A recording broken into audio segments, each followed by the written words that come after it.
Welcome to a new episode of the Zero Technique Football Podcast, brought to you by www.backsportspage.com. I'm your host, Ryan Stern. You can follow the show on Twitter at ZeroTechPod, and my personal account on Twitter is at rstern33. It is my honor to welcome to the show one-third of the immensely popular Fantasy Footballers podcast, Jason Moore. Jason, thank you so much for giving us some of your time.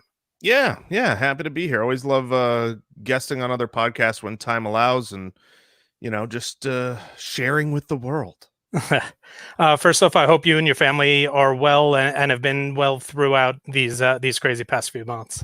We have been health-wise. We are good. Sanity-wise is back and forth, but such is it for everyone. Yeah, absolutely.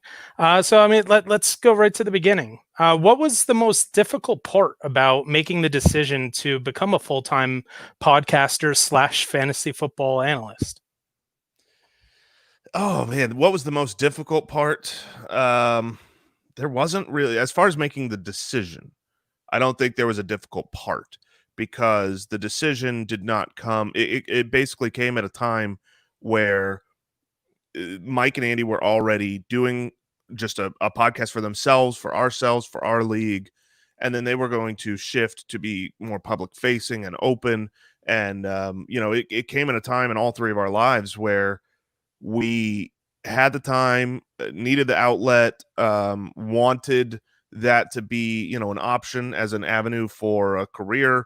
And so, there wasn't really a difficulty there. The difficulty in actually pulling it off, I think, was the fact that the way that revenue is made through podcasting is so often, especially in the beginning, very, very, very delayed. You can, first of all, you've got to grow to where you can actually make revenue. And then once you make revenue, you can make it on paper, and you might not see that for 4 or 5 months, because once this podcast is out, you've got to have 60 or 90 days to accumulate downloads. Then at that point, 90 days later, it's paid on a net 45. So you're talking months before you ever see revenue. So in the very beginning, after we made the transition to full time and say, this is what we're doing, that was probably the most challenging aspect. Was, we're all fathers of three. We all had house payments and lives. And right. So that was very difficult.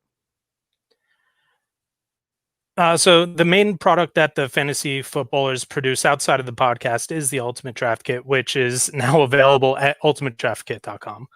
It's been my go-to draft guide for 3 years now, and I know you guys agonize about how much time you spend on getting it ready for its launch date. How many hours do you think you personally spend each year getting ready for the launch, and how many hours do you invest updating your stats throughout draft season? Sure. Alexa, how many hours are in May? Yeah, a lot. I mean, she's answering on the other side of the room here.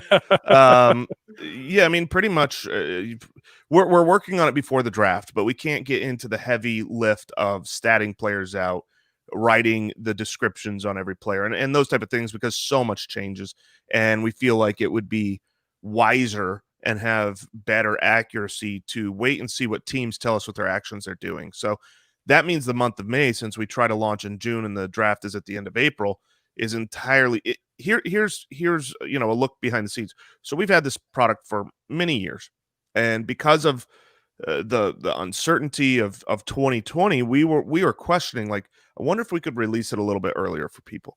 If we could get this thing out, a couple weeks earlier. We've built the system. We launched the app last year. We've got the back end infrastructure, the programming, all that stuff done. We've developed, our Google Sheets, our spreadsheets that really help us with our stats. That those things have been, more and more perfected over the years. They've helped us with speed. And so while we questioned, I wonder if we could release it early, it took to the last minute. I mean, the last few days before we were ready to launch, we're working around the clock still. So it's just impossible.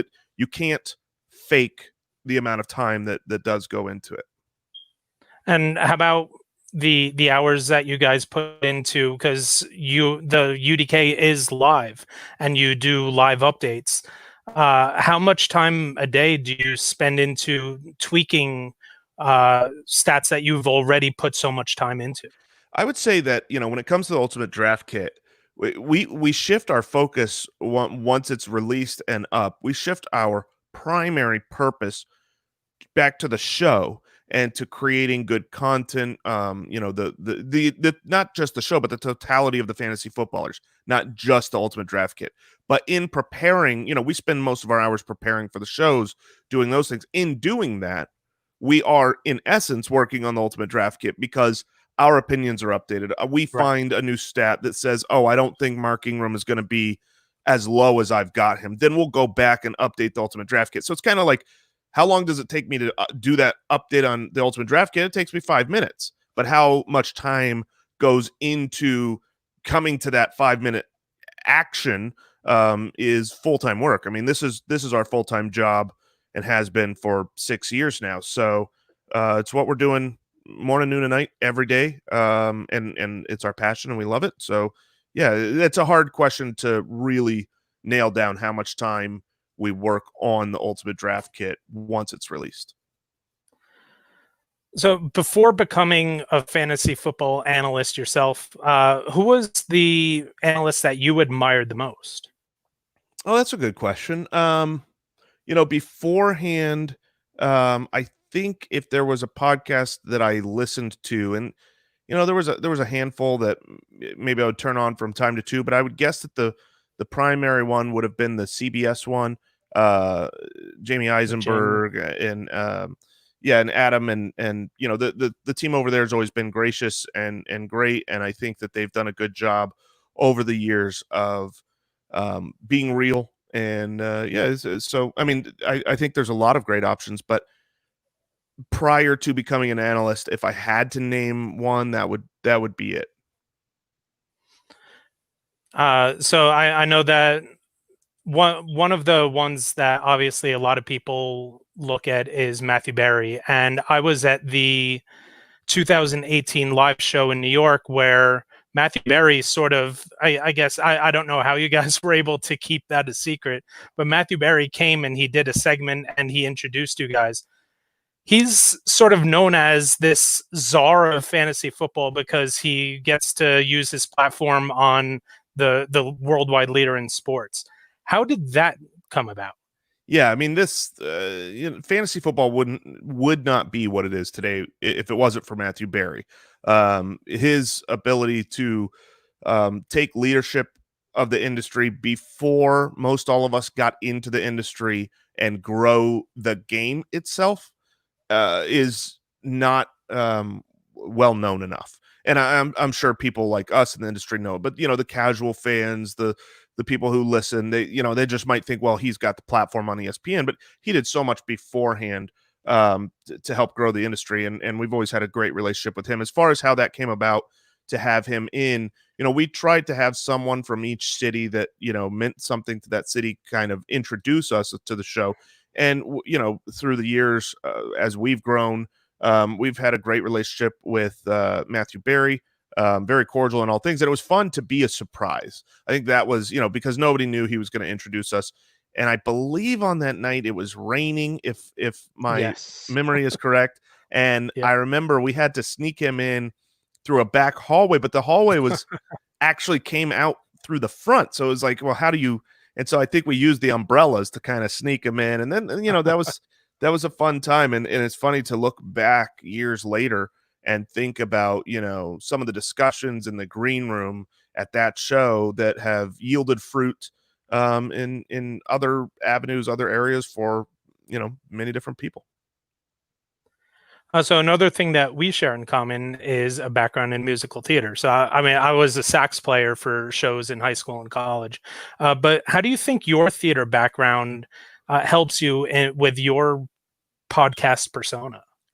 The theater back. I was not musical theater, Okay. as anyone who has witnessed would widely know.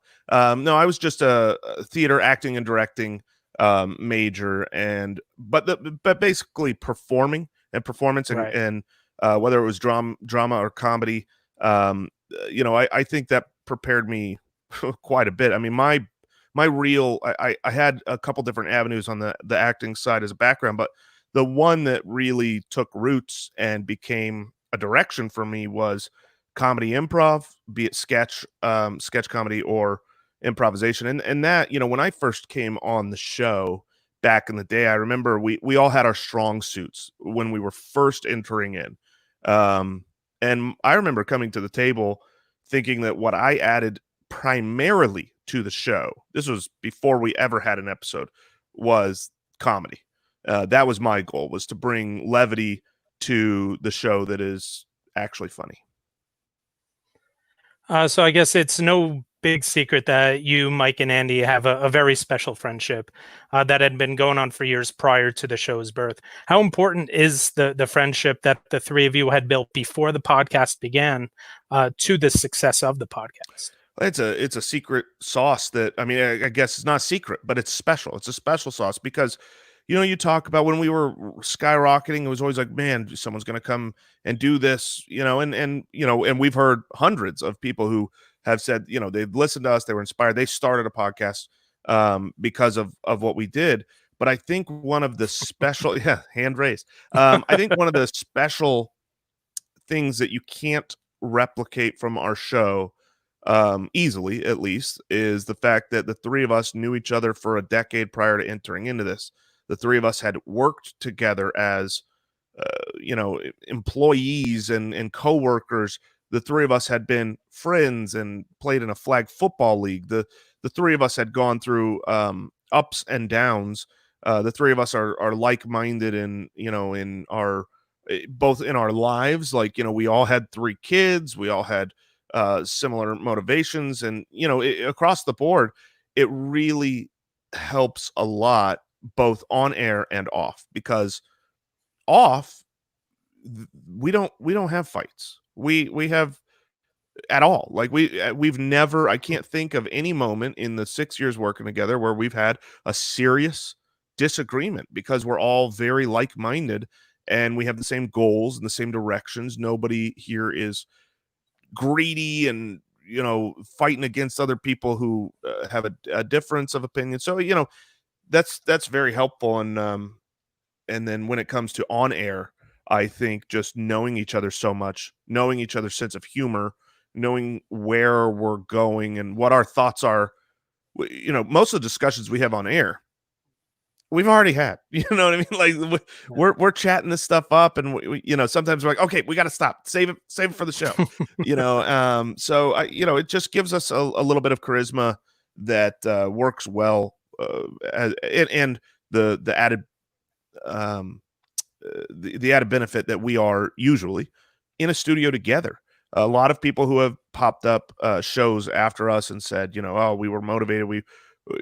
Thank you. We've tried this now. They are in different cities or at different houses, and it's difficult to have the same back and forth conversation when you're on Zoom or on StreamYard or whatever software you're using. Yeah, so we are normally a 3-man team. I'm located here. In fact, I love your daughter's name. Oh, Jersey. Because oh, yeah, New Jersey. Yes, I am. I'm located in New Jersey. We have Jared, who's located just outside of Boston, and Nate, who's just outside of Pittsburgh. And we all work for backsportspage.com, and so we have this similar interest, and football is our thing. But you're absolutely right when you say that there do lie difficulties when you are spread out and you aren't in the same studio, where even though a lot of us have very similar mindsets, I think the fact that you guys are able to just look into each other's eyes and know what the other one is thinking or what the other one is going to say, I think that has a big part of it. Yeah, I mean, I could tell you this week, I had a small cold or allergies or something, and so I stayed out of the studio. And for the first time ever, we hooked up the technology to where those two could be in the studio, and I was remote at home. And it was so bizarre because from my vantage point while I was recording, the camera that was used was an iPad set up at the very back top of the studio. So I'm looking at the two across from the room. They're teensy tiny. And on the first of the 2 episodes, I had the audio that was listening from there. So I barely hear them in the distance. I can't look into their eyes. I can't you go back and forth. So it's super weird. And it kind of illustrates the difference from when we're all together. And, one of the things we heard super often in the beginning, we still hear it, on a monthly basis now, is that people feel like they are the fourth person at the table with us. They're just at a table with their friends enjoying a conversation.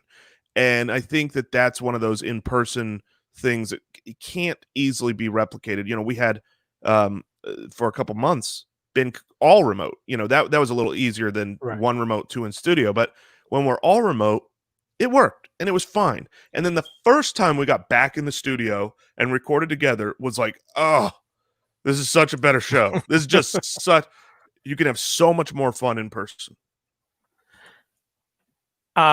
So when was the first time that you realized that your podcast had become bigger than maybe what you had imagined? Never. I mean, I don't say this to toot any horns. But before I was part of the podcast, I remember there was a moment where I went up to Andy. They had started their podcast, and I don't know, they had 20 or 30 listeners at that point. Andy and Mike started without me at first, and I remember I walked up to him and I was like, "Dude, this thing is going to be huge."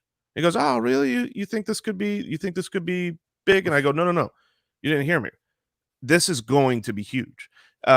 Because I think and then right after that, I came on board, and the three pillars that we have built the podcast around, I think were something that had a hole in the market and really was something that everybody wanted, which was the three pillars. One is high quality. We even when we're remote, that's one of the pillars we're built on. Our production quality is going to be top notch. We're going to sound as good as any professional studio. Mike is an audio engineer. He would have nothing less. So the quality of what you're listening to, the production value, was not like we're recording in a bathroom. The second pillar was we wanted to be accurate. We want to know what we're talking about and help people win, not just be talking heads on some trying to get ratings.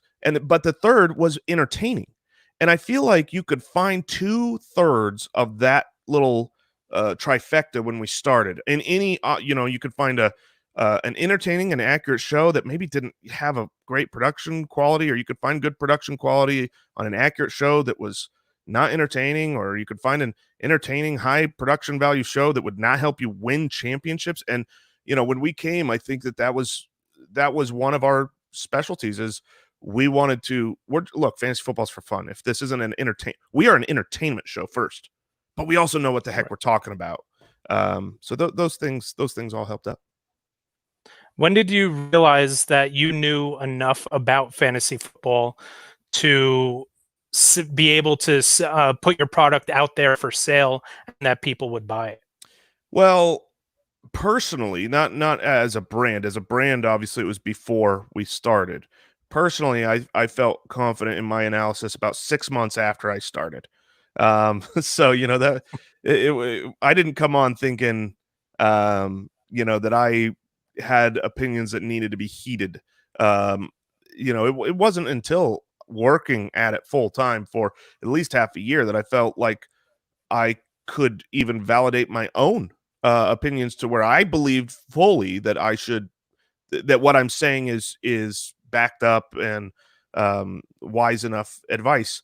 But as far as the brand, Mike and Andy, they came in, they had a lot more experience in the fantasy world prior to starting the show. That's why they started the show. And they knew, and listeners knew right away that the advice that we were giving was winning, is helping people win championships. And so ironically, the first year that we started, we didn't have the ultimate draft kit. What we had was the worst product we've ever had ever, which was if anyone has been around long enough to remember it, the ultimate draft review. That was our first product we sold. And that's not advice on that. That was just reviewing your draft. You'd pay, however much it was. And we had a system where it would you could set up what your lineup was, what your draft was, what your settings were, and send it to us. And we made this PDF template, and it looked great. And we'd review the strengths and the weaknesses, and we, it's like a 4-page thing you'd get back, grading your team, talking about strengths, weaknesses, directions you could head. And it took so long to do one of those, and we got and for better and for worse, we got way more than we expected.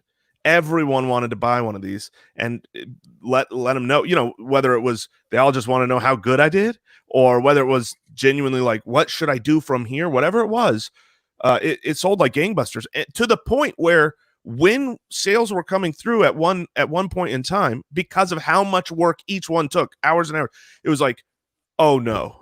Instead of like, oh yes, in the beginning, it shifted that same year. It was like, oh my gosh, someone bought one. Oh my gosh, someone bought one. Oh my God. And then by the end, it was like, oh no, another one. Oh no, another one. We got to, I think we raised the price like 2 or 3 times during that process, because it was like, we can't get these back in time. Like, it's impossible for us to do them. So that helped kind of let us know that the advice we were giving was helping people. It's helping people win championships, and they wanted and were willing to buy product that helped further that goal. And so I can have you on the show and not ask you a question or two about this upcoming season. Now, who was the player that you were most surprised at, whether they came in higher or lower than you thought they would have before statting everyone out? Oh, okay. So not rookies coming into the league, but just everybody. The first one that comes to mind is Tom Brady.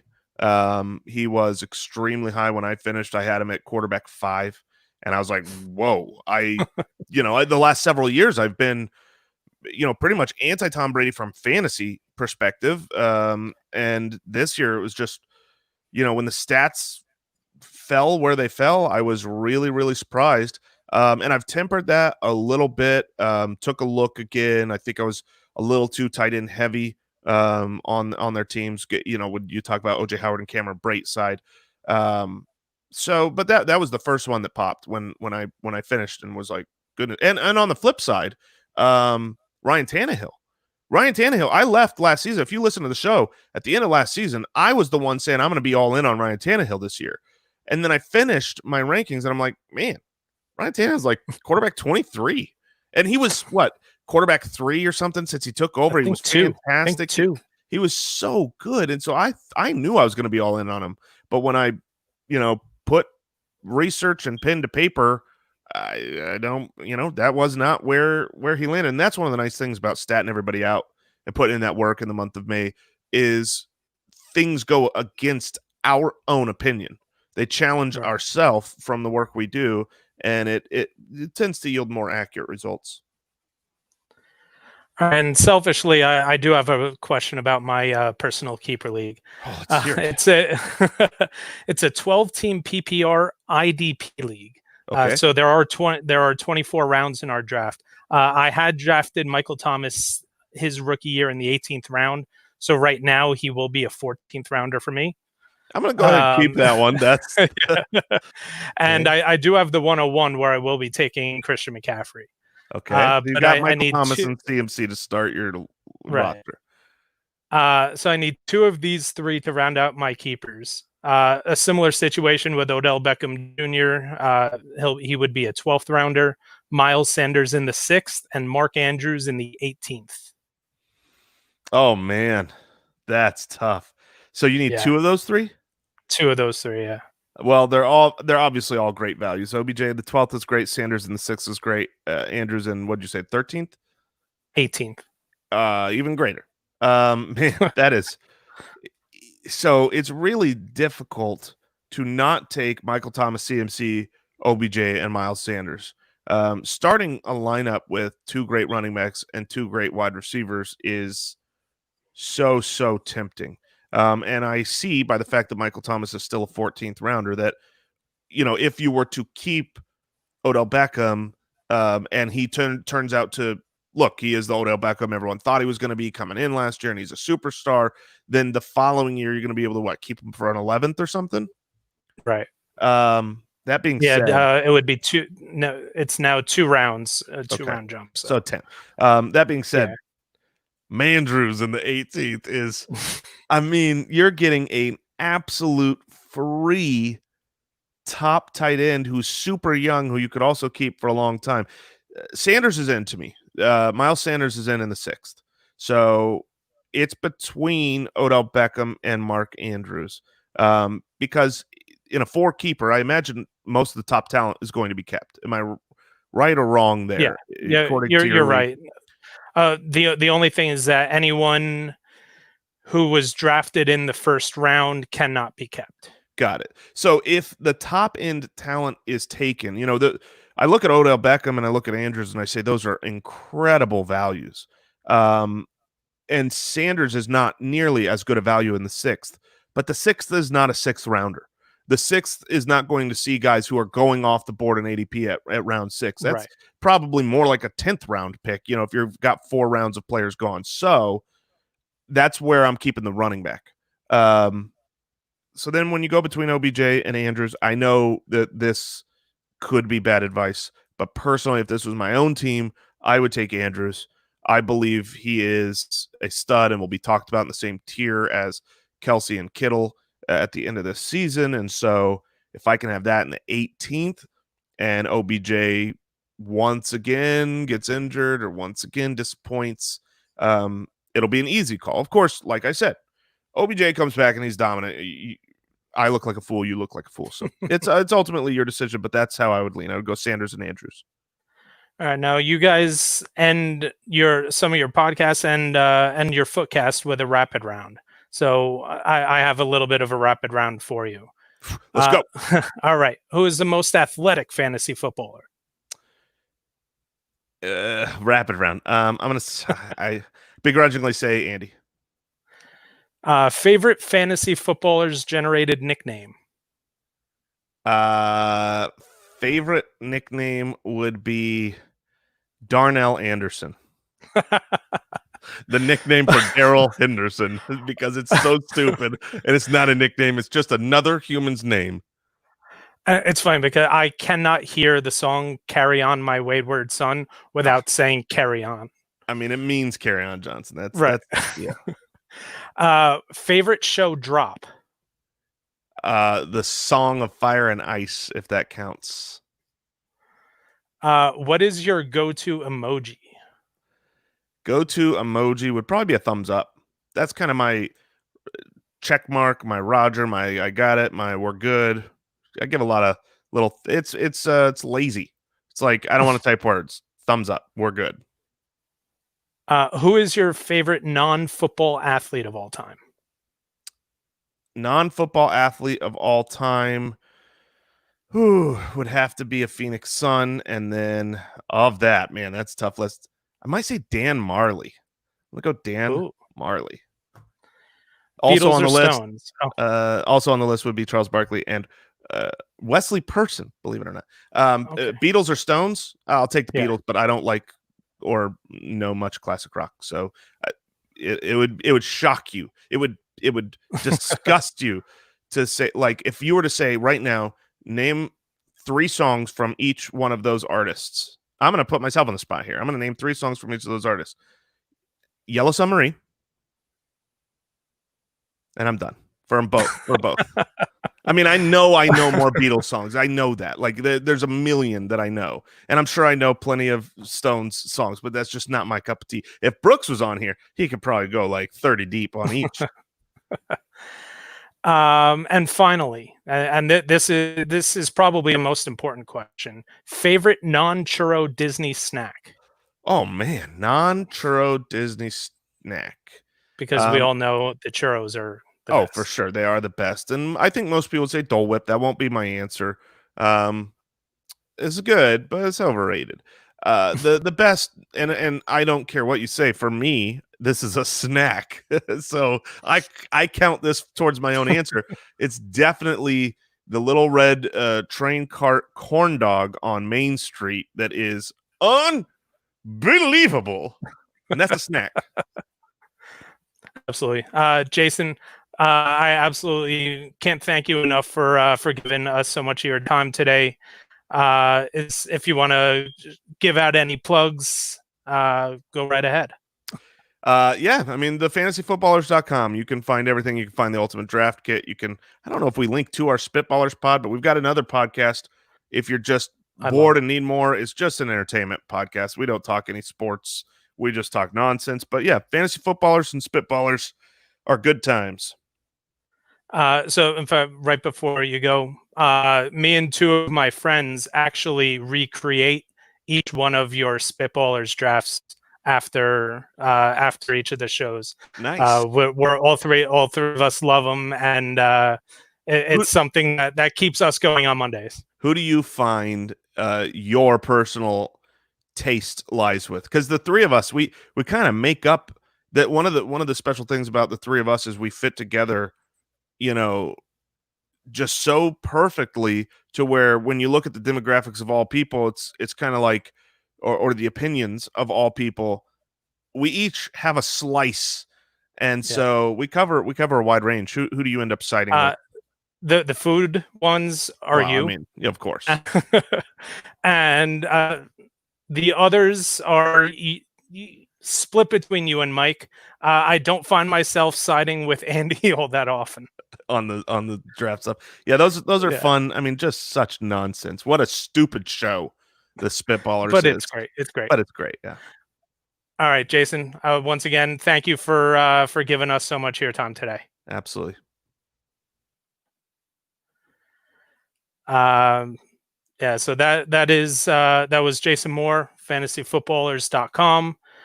Make sure you check out the stuff over there. And again, follow backsportspage.com on all social media at backsportspage. Check out backsportspage.com and follow us on Twitter. Until next week, thank you for joining us.